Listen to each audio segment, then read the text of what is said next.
नमस्कार, जय हिंद साथियों। आज का हमारा टॉपिक होगा surface tension in liquid droplet. Surface tension in liquid droplet.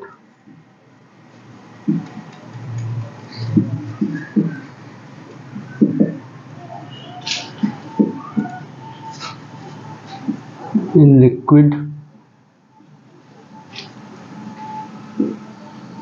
Droplet कि और कुछ नहीं, लिक्विड ड्रॉपलेट। एक प्रकार से हम इस टॉपिक को ऐसे समझ सकते हैं, जो हमारा लिक्विड ड्रॉपलेट है, सपोज एक रस्सा कसी का गेम है। जैसे कि बचपन में हम लोग खेलते होंगे कि एक रस्सी पकड़ लेते हैं, एक साइड से कुछ लोग खींचते हैं, एक साइड से कुछ लोग खींचते हैं, जो जीतता है वही विनर होता है। तो इसमें भी सेम ऐसी चीज़ें हैं लिक्विड ड्रॉपलेट के साथ। इसके पहले मैं आपको एक दो उदाहरण देना चाहता हूँ। जैसे आपका प्रेशर कुकर का एग्जाम्पल है।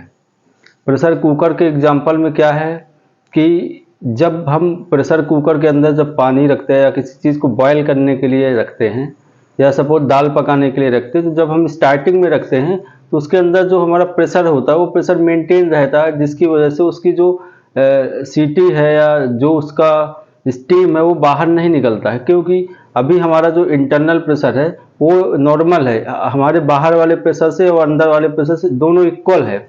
इस वजह से वो बाहर की तरफ फ्लो नहीं कर पाता। या हम ऐसे समझ सकते हैं कि जब तक हमारा नीचे हीट की वजह से वहाँ पे हमारा स्टीम नहीं वो होती, जनरेट नहीं होती, तब तक हमारा जो प्रेशर कुकर की सीटी होती है वो ऊपर रखी रहती है। उसकी वेट की वजह से वो ऊपर नहीं निकल पाता। जैसे ही अंदर जो उसका प्रेशर होता है वो प्रेशर ऊपर की तरफ पंप वो करता है, प्रेशर करता है, उस वजह से उसकी सीटी निकल जाती है। तो ऐसे ही ड्रॉपलेट में भी है। ड्रॉपलेट के केस में कि एक प्रकार से सपोज एक प्रकार से हमारा अंदर का प्रेशर बाहर का प्रेशर से ज़्यादा हो जाता है, तब हमारा जो ड्रॉपलेट होता है वो टूट जाता है। तो ऐसे ही सरफेस टेंशन का मतलब भी ये है कि सरफेस टेंशन अंदर की तरफ चीज़ों को खींचता है या जो टेंशन क्रिएट करता है। लिक्विड के केस में हमने आपको इसके पहले बताया है, जो भी बच्चे सरफेस टेंशन का लेक्चर या टॉपिक नहीं देखा है तो आप प्रीवियस वीडियो में जाकर उसको देख सकते हैं, तब आगे आप यहाँ पे कंटिन्यू कर सकते हैं। तो उसमें क्या था हमारा कि जो हमारा ये लिक्विड बबल है या लिक्विड ड्रॉपलेट है, ये हमारा टेंशन क्रिएट करता है या टेंशन होता है। सरफेस टेंशन का मतलब ही होता है कि जो हमारा अपर लेयर होती है, अपर लेयर में टेंशन होना, खिंचाव होना, वो उसको हम बोलते हैं सरफेस टेंशन। तो ऐसे ही हमारा जो ये अपर लेयर है इसमें देखिए ये यहाँ पे सिग्मा लग रहा है। सिग्मा मतलब सरफेस टेंशन, यहाँ भी सिग्मा लग रहा है। सपोज ये हमारा लिक्विड ड्रॉपलेट है, ये दिस इज लिक्विड ड्रॉपलेट, ये हमारा लिक्विड ड्रॉपलेट है। अब इसके इस साइड पे जहाँ से ये बीच से जुड़ा हुआ है या बीच का जो भी है, वही तो हमारा आउटर लेयर में सरफेस टेंशन लग रहा है, इंटरनल लेयर में सरफेस टेंशन लग रहा है। क्योंकि बीच के लेयर में तो हमारा सरफेस टेंशन लगेगा नहीं, क्योंकि वहाँ पे क्या होती है, सारी चीज़ें इक्विलिब्रियम में होती हैं।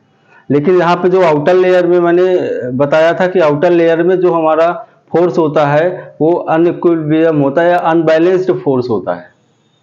तो यदि अब हम इसको दो भागों में डिवाइड कर लेते हैं तो ये हमारा एक भाग हो गया। तो इसमें क्या होता है, सरफेस टेंशन ये ऊपरी लेयर होती है, ऊपर की ये सरफेस टेंशन की लेयर होती है। तो इसमें क्या होगा, इंटरनल जो प्रेशर है वो तो पंप इसमें वो करेगा ना। अभी तक क्या था, अभी तक हमारा लिक्विड ड्रॉपलेट में ये होता था कि जो हमारा इसका इंटरनल प्रेशर है, इसके अंदर का जो प्रेशर है और जो हमारा ये एटमॉस्फेरिक प्रेशर इसके बाहर से लग रहा है वो दोनों सेम है, इसलिए हमारा जो ड्रॉपलेट है वो कोलैप्स नहीं कर रहा है। लेकिन जैसे ही हमारा इंटरनल प्रेशर बढ़ता है एक्सटर्नल प्रेशर से, तो वैसे ही यह लिक्विड ड्रॉपलेट टूट जाता है। तो आइए हम इसको अब दो भागों में देखते हैं।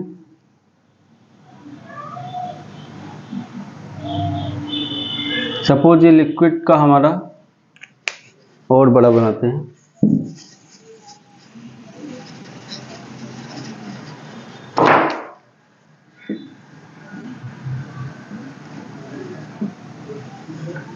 ये सपोज हमारा लिक्विड ड्रॉपलेट है, इसको हमने बीच से काट दिया।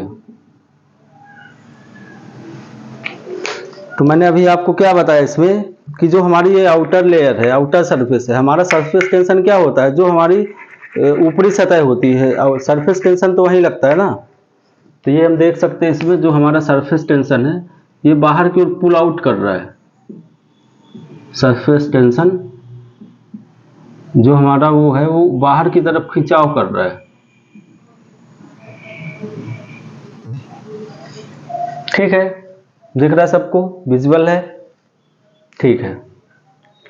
अब ऐसे ही हम दूसरा वाला जो भी है हमारा, इसको हम बना लेते हैं। दूसरा वाला भी हमारा ये ऐसे ही बाहर होता है। ये ऐसे हम इसको समझ सकते हैं।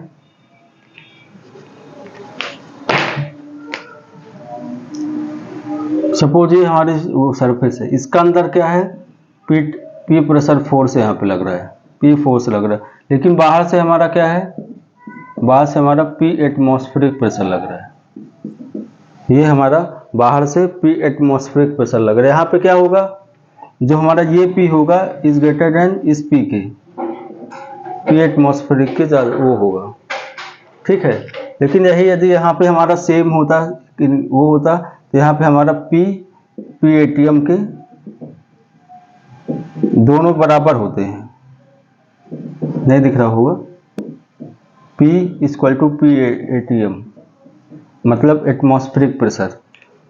ठीक है, आगे चलते हैं और आगे अब डेरिवेशन देखते हैं हम। अब हम इसको यदि हम आगे इसको फार्मूला में ड्राइव करते हैं तो यहाँ पे हम इसको इक्विलिब्रियम कंडीशन पे लेते हैं। ठीक है, तो इसमें हम फॉर इक्विलिब्रियम में देखते हैं क्या होता है। इक्विलिब्रियम, अब इक्विलिब्रियम हम कैसे लेते हैं, यदि हम मैकेनिक्स पढ़े हों तो upward force and downward force को दोनों को आपस में इक्वल कर देते हैं, upward force and downward force को बराबर इक्वल कर देते हैं। ठीक है, तो अब हमारा ये क्या होगा, फोर्स को कैसे इक्वल करेंगे हम, देखते हैं यहाँ पे अपवर्ड फोर्स एंड ये यहाँ पे हमारा डाउनवर्ड फोर्स। ठीक है, अपवर्ड फोर्स है ये हमारा एक नंबर, दिस इज, तो हमारा क्या हो जाएगा यहाँ पे P into area, force into area ही तो होता है, फोर्स इंटू एरिया मतलब दोनों टेंशन को हम इक्वल कर देते हैं। सेकंड में क्या लेते हैं हम, sigma, sigma into length, length जो भी इसकी पेरिफेरिकल लेंथ होती है, जिस हम लेंथ वही कंसीडर करते हैं जिसमें हमारा सरफेस टेंशन लग रहा है, लेंथ हम वही लेते हैं जिसमें हमारा सरफेस टेंशन लग रहा होता है। अब हम जानते हैं force equal pressure equal to क्या होता है, फोर्स अपॉन एरिया, तो फोर्स इक्वल टू क्या हो जाएगा, प्रेशर इंटू एरिया होता है, force equal to pressure upon area. तो एक हमारा फोर्स ये लग रहा है, ये हमने लिख दिया था फोर्स एरिया, ये सिग्मा इंटू जो डाउनवर्ड लग रहा है हमारा सिग्मा इंटू एल। ठीक है, आगे देखते हैं।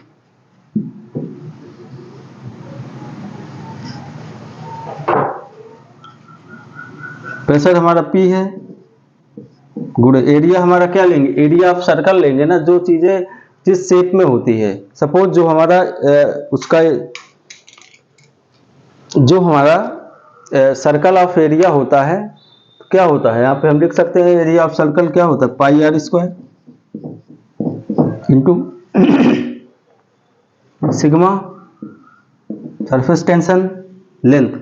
अब इसमें क्या होगी, लेंथ हमारी क्या होती है, सर्कल की लेंथ क्या होती है, सर्कल की लेंथ हमारी होती है 2 पाई आर। अब यहां से हमारी दोनों इक्वेशन आ गई, यहां से हम इसको सॉल्व कर लेते हैं। तो क्या होगा यहाँ से पाई, एक पाई से इधर की पाई कैंसिल, एक आर से ये आर कैंसिल। ठीक, अब यहां से क्या आ जाएगा, पी गुणे आर इक्वल टू 2 गुणे सिग्मा। ठीक है, अब यहां से हमारा क्या आ जाएगा, sigma, sigma equal to P गुणे आर बाई 2। ठीक है, ये आ गया। लेकिन क्या होता है, कुछ कुछ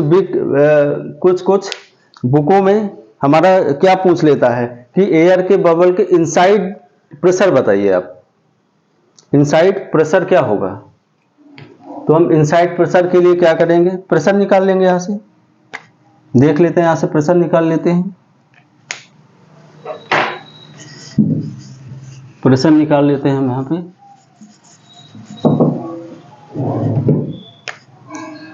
प्रेशर हमारा क्या आ जाता है यहाँ पे, सिग्मा 2 गुणे sigma divide by R equal to P. ठीक है, आर को हम क्या लिख सकते हैं, आर को क्या लिख सकते हैं, R equal to D by 2, मतलब आर इक्वल टू जो हमारा रेडियस होती है, आर मतलब रेडियस, सिग्मा मतलब सरफेस टेंशन, पी मतलब जो हमारा बबल का फोर्स होता है या हमारा जो भी प्रेशर होता है वो होता है। तो यहाँ पे हम आर की वैल्यू पुट करें, आर डी मतलब डायमीटर। तो जब हम यहाँ से पी को लिखते हैं तो पी आर यहाँ पे डी हो जाएगा, डी बाई 2 ऊपर चला जाएगा, तो 4 गुणे सिग्मा बाई डी, ये हमारा आ जाता है 4 sigma by D P equal to, ये हमारा फार्मूला आ गया उसका, लिक्विड ड्रॉपलेट। ठीक, अब ऐसे ही सोप बबल होता है हमारा,